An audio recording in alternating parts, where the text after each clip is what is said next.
Hello friends, welcome back to my YouTube channel.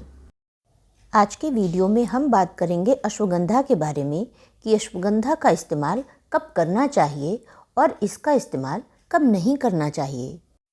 Ashwagandha एक ऐसा chemical है जो स्ट्रेस के लिए बहुत यूज़फुल है। ये दिमाग को शांत रखता है, ये सूजन को भी कम करता है, ये ब्लड प्रेशर को और ब्लड शुगर को भी कम करता है, ये इम्यून सिस्टम को भी सपोर्ट करता है, ये स्ट्रेंथ और स्टेमिना को भी बढ़ाता है। जब हमारे शरीर को किसी भी तरह का स्ट्रेस होता है, चाहे वो स्ट्रेस फिजिकल हो या मेंटल हो, तो हमारी बॉडी उस स्ट्रेस से डील नहीं कर पाती है। ऐसे में अश्वगंधा का इस्तेमाल करने से हेल्प मिलती है। जिन लोगों को नींद नहीं आती है, उनके लिए भी अश्वगंधा हेल्पफुल है। अश्वगंधा का इस्तेमाल लोकल क्रीम में भी होता है, जो कि झुर्रियों के लिए भी कुछ हद तक हेल्पफुल है। अभी तक कोई भी साइंटिफिक एविडेंस नहीं है जिससे ये साबित हो सके कि इसका इस्तेमाल कितना लाभकारी है। अश्वगंधा का इस्तेमाल डिप्रेशन और एंजाइटी को कम करने के लिए करते हैं। ऐसा माना जाता है कि जिनको नींद कम आती है, ऐसे लोगों को भी इसके इस्तेमाल से फ़ायदा मिलता है। ऐसा भी माना जाता है कि जिन लोगों को डिप्रेशन की वजह से वज़न बढ़ने जैसी समस्या है, ऐसे लोगों में भी ये हेल्पफुल है। अश्वगंधा को 3 महीने से ज़्यादा इस्तेमाल नहीं करना चाहिए। ऐसा इसलिए करना होता है क्योंकि किसी भी चीज़ को 3 महीने तक ही देकर ये देखा जाता है कि इसके साइड इफ़ेक्ट्स क्या हैं, लंबे समय तक लेने से और क्या नुकसान हो सकता है, इसके बारे में कोई भी डॉक्यूमेंटेशन नहीं होता है। अब बात करते हैं कि अश्वगंधा का इस्तेमाल कब नहीं करना चाहिए। अगर इसका इस्तेमाल करने से आपको स्टमक अपसेट होने लगे, डायरिया होने लगे या लूज मोशन होने लगे, वॉमिटिंग होने लगे या लिवर प्रॉब्लम होने लगे, तो आपको इसका इस्तेमाल तुरंत छोड़ देना चाहिए। अश्वगंधा का इस्तेमाल प्रेगनेंसी में नहीं करना होता है। ऐसा माना जाता है कि अश्वगंधा के इस्तेमाल से मिसकैरेज हो सकता है। ब्रेस्ट फीडिंग में भी इसका इस्तेमाल नहीं करना चाहिए क्योंकि ये ऐसे में भी सेफ नहीं है और इसके बारे में कोई डॉक्यूमेंटेशन नहीं है।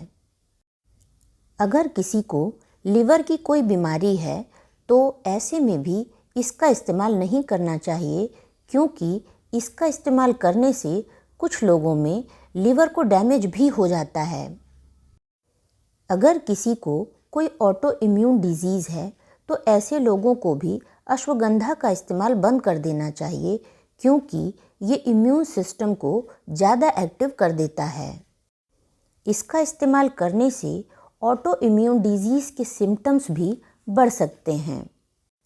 अगर किसी को हाइपरथायरॉयडिज्म है, तो उसको भी अश्वगंधा का इस्तेमाल नहीं करना चाहिए क्योंकि अश्वगंधा थायराइड के लेवल को बढ़ा सकता है। अगर किसी की कोई सर्जरी होने वाली हो, तो 15 दिन पहले ही उनको इसका इस्तेमाल बंद कर देना चाहिए क्योंकि ये एनेस्थीसिया के असर को बढ़ा सकता है।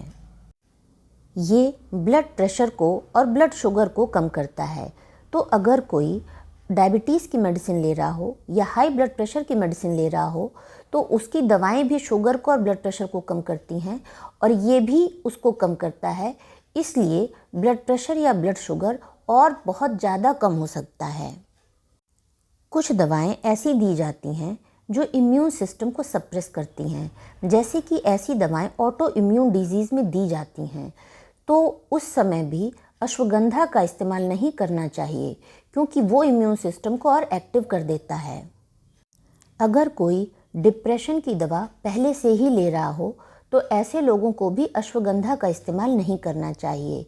और अगर कुछ ऐसी दवाएं भी वो चल रही हों उसको, जैसे कि टीबी की दवा चल रही हो, तो टीबी की दवाएं हिपैटोटॉक्सिक होती हैं, उससे थोड़ा लिवर डैमेज भी होता है। तो ऐसे लोगों को भी अश्वगंधा का इस्तेमाल नहीं करना चाहिए क्योंकि वो इसके असर को और बढ़ा देता है, जिससे लिवर डैमेज और भी बढ़ सकता है। अश्वगंधा को डेली 500 मिलीग्राम से 1000 मिलीग्राम तक लिया जा सकता है। इसका इस्तेमाल नाश्ता करने के बाद करना चाहिए। इसका इस्तेमाल 12 वीक से ज़्यादा नहीं करना चाहिए। अगर आपको वीडियो पसंद आया हो तो वीडियो को लाइक करें, चैनल को सब्सक्राइब करें और वीडियोस की अपडेट आपको सही समय से मिल सके इसलिए बेल आइकन को प्रेस करना ना भूलें। धन्यवाद।